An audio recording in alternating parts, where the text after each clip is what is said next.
Brandon stood in the middle of the living room, holding up what could only be described as a tiny piece of fabric with the intensity of a man deciphering ancient code.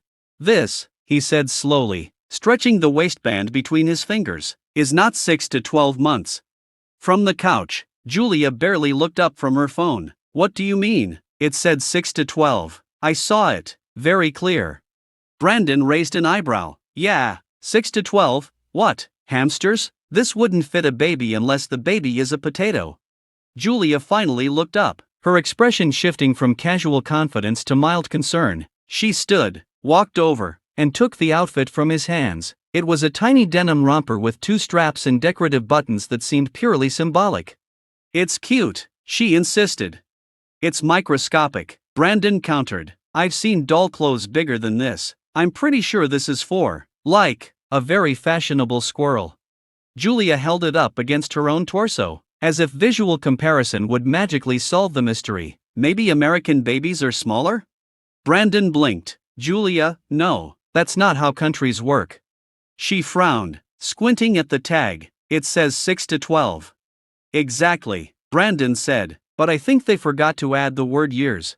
Julia gasped. "No, that's impossible. Why would they make such small clothes for 6 to 12 years? Why would they make such big expectations for us?" Brandon shot back, dramatically tossing himself onto the couch. Julia crossed her arms. "You always exaggerate. Maybe baby will just be small." Brandon turned his head slowly toward her. "You're planning on raising a baby or a keychain?" She grabbed another item from the shopping bag, a tiny t-shirt with a cartoon giraffe on it. She held it up triumphantly. "See, this one is bigger." Brandon leaned forward, studying it carefully. "Julia, that's a sock." She froze. "Oh." There was a long pause. Then Brandon burst out laughing. Julia tried to hold her composure, but within seconds she joined him, collapsing onto the couch as the reality of the situation sank in. "I swear it looked bigger online," she said between giggles. "That's because the model was probably a very muscular guinea pig," Brandon replied. Julia smacked his arm. "Stop, you're making it worse." Brandon wiped a tear from his eye. Okay, let's assess the damage." They spread the contents of the bag across the coffee table. One by one, the pieces revealed themselves: tiny pants, miniature shirts, something that might have been a hat or possibly a decorative napkin. Julia picked up a pair of jeans. "These are normal." Brandon held them up. They dangled like 2 short ribbons. "Normal for who? A Barbie that works on a farm?" Julia sighed dramatically. "This is a disaster." Brandon leaned back, folding his arms. "I warned you about online shopping." "You did not." "I did. I said, maybe check size chart." "And I did check," Julia protested. "It said 6 to 12. "Yeah, but you didn't check what 6 to 12 meant in their universe," Brandon said. Julia stared at the pile, then suddenly brightened. "Wait." Brandon narrowed his eyes. "That tone scares me." "We can keep it," she said. "For what?" he asked cautiously. "For future." Brandon blinked. "Future what? Ant farm fashion show?" Julia ignored him. "Or we give to someone." "Someone who owns a very ambitious hamster?" Brandon suggested. Julia grabbed a tiny sweater and held it up to his arm. "Maybe it stretches." Brandon looked down at it. "If I breathe on that thing, it's going to file a complaint." She laughed again, then flopped back onto the couch. Okay, maybe I made a mistake." Brandon leaned over, nudging her shoulder. "Hey, it's okay, happens to the best of us." She tilted her head. "When did it happen to you?" He paused. "That's not important right now." Julia smirked. "Exactly." Brandon pointed at the pile. "Look, worst case scenario, we've invested in the world's tiniest wardrobe." Julia grinned. "We can frame it, like art." "Yeah," Brandon said. "Title it, Expectation versus Reality."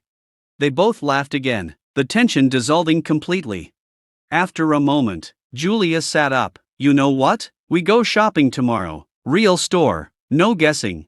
Brandon nodded. "Agreed, somewhere with actual human-sized babies for reference." Julia raised a finger. "But we are not asking strangers to measure their babies." Brandon shrugged. "I was just going to eyeball it." Julia shook her head. "You are banned from eyeballing." "Rude," Brandon said. She leaned over and rested her head on his shoulder. You still think it's funny, don't you? Oh, absolutely, he replied. This is going to be one of those stories we tell forever.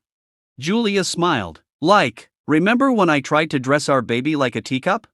Exactly, Brandon said. She laughed softly. At least baby will have style.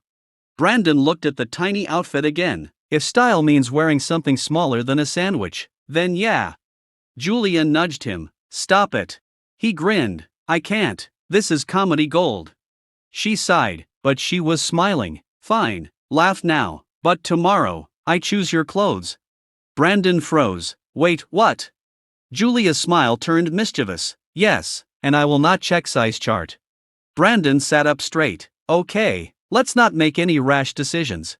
Julia crossed her arms. Too late. He looked at the tiny clothes, then back at her. You wouldn't. She raised an eyebrow. Try me. Brandon leaned back slowly. I suddenly feel like I understand this baby's struggle. Julia burst out laughing again. The room filled with warmth and laughter, the kind that comes from small mistakes that don't really matter but somehow become unforgettable moments.